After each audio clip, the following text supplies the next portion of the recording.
Hi everybody, I'm Bill Whittle and this is The Firewall.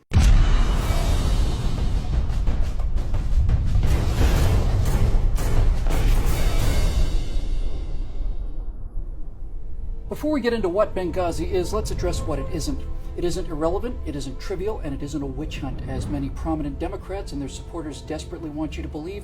For example, this graphic has been going viral. It shows the date and location of 10 embassy or consular attacks during the Bush presidency, with a total of 60 people dead and the number of outraged Republicans set at 0. Therefore, these attacks happen frequently. Therefore, Benghazi is a hypocritical witch hunt staged simply to get Barack Obama and Hillary Clinton.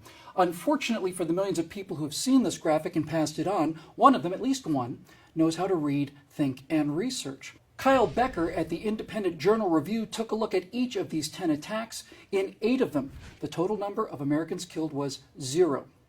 It's not the responsibility of the U.S. State Department and the President of the United States to protect the lives of foreign nationals, no matter how tragic or common these attacks may be. Their job is to protect American citizens and especially consular personnel living abroad. A truck bomb killed 36 people, including 9 American defense contractors in Riyadh, Saudi Arabia. President Bush immediately called it a terrorist attack. The Saudis investigated and killed 2 of the attackers in the raids that followed.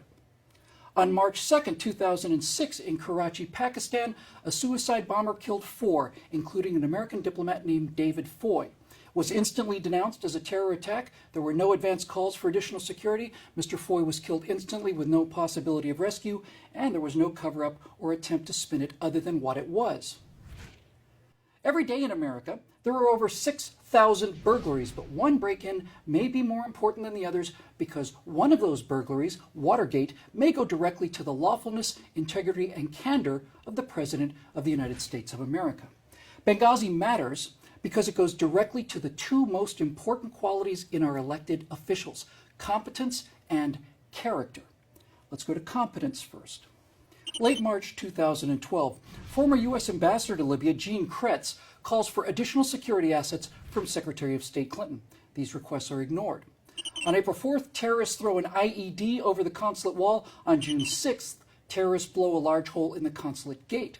On June 15th, Charlene Lamb, the Deputy Assistant Secretary responsible for embassy security, tells the staff in Libya that the existing security team contract will not be renewed. On the 9th of July, newly appointed Ambassador Christopher Stevens requests an additional 13 security personnel, citing the increasingly dangerous situation on the ground.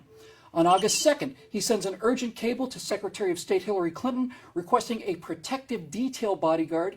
3 days later, the State Department orders the removal of Ambassador Stevens' existing SST, that's his security team, and by the 8th of August, his SST has left Libya.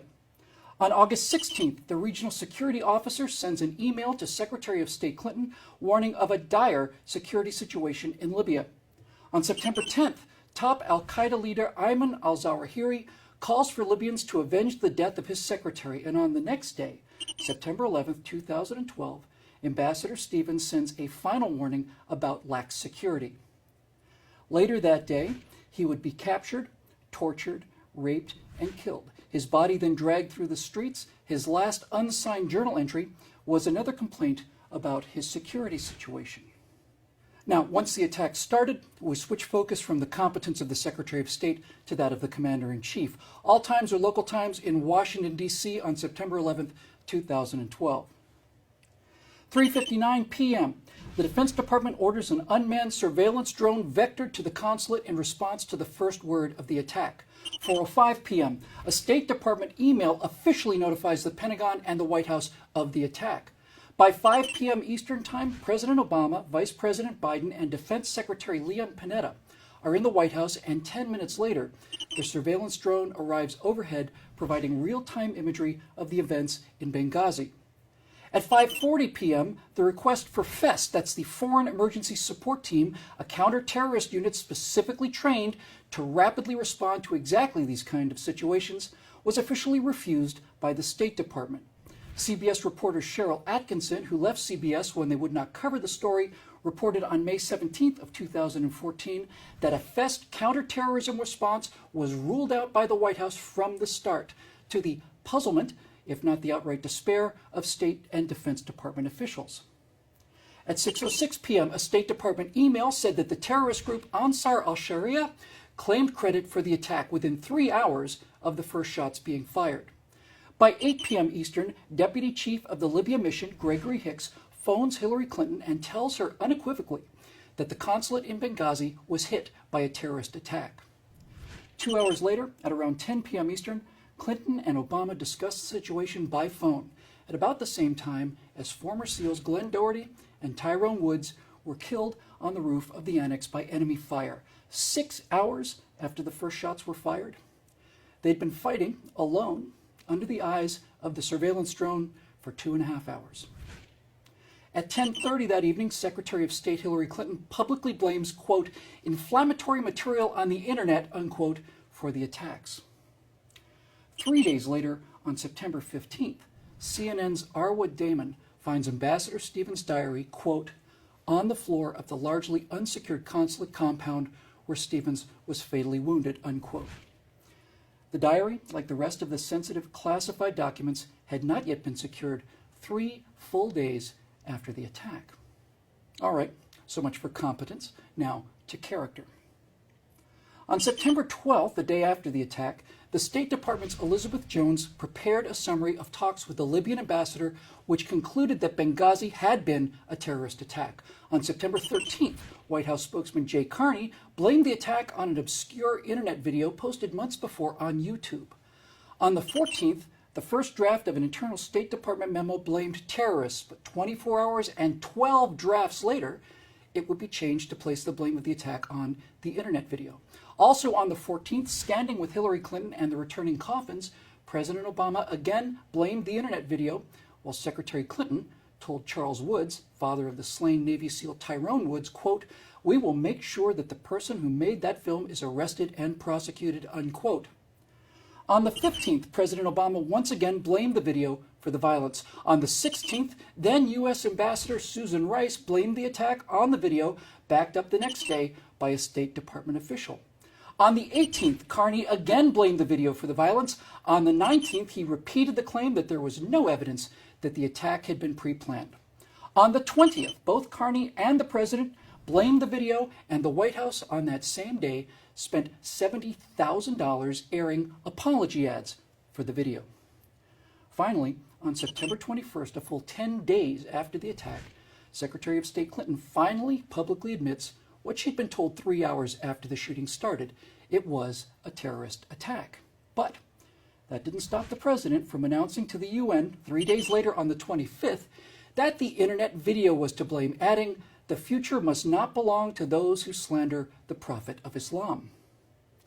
On September 27th, the man who made the video that both President Obama and Secretary Clinton blamed for the attack, Nakula Basili Nakula, was placed under arrest for parole violations and served almost a year in prison. The President of the United States, as Commander-in-Chief of our armed forces and the man ultimately responsible for the safety of Americans at home and abroad, is given a daily intelligence briefing. It's short and to the point, outlining the major developing threats of the day. On September 6, 2012, 5 days before the attack, President Obama missed that briefing, but he did give a speech to the Democratic National Convention calling Mitt Romney inexperienced in foreign affairs. On September 7th, he did not attend the briefing as he was campaigning. On the 8th, the president elected not to attend his daily intelligence briefing. On September 9th, President Obama decided not to attend his daily intelligence briefing, nor did he attend it on the 10th. On September 11th, 2012, the 11th anniversary of the attacks on New York, Washington, and Pennsylvania, the president declined to attend his daily intelligence briefing. For 6 consecutive days prior to the Benghazi attacks, the President of the United States placed his campaign schedule ahead of his duty as Commander-in-Chief to remain informed of the critical intelligence issues of the day. On August 9, 1974, Richard Nixon resigned as President of the United States to avoid impeachment for his role in the cover-up of a petty burglary at the Watergate complex in which no one was killed or wounded. He was threatened with impeachment because he lied to the American people. President Obama lied to the American people and the world for 10 days after the event that cost 4 American lives, including that of the sitting ambassador who repeatedly called for help, and those of the 2 men who ran toward, not away from, the sound of gunfire to to protect their country and their people. This president lied to the American people, and so did his presumptive heir, Secretary of State Hillary Clinton, who also lied to Congress. This matters. Benghazi matters. It shines a direct and unflattering light on the competence and character of the President and the Secretary of State, and we, the American people, have not only a right but an obligation to hold them accountable for their actions. Oh, and please subscribe to our YouTube channel and visit us at truthrevolt.org.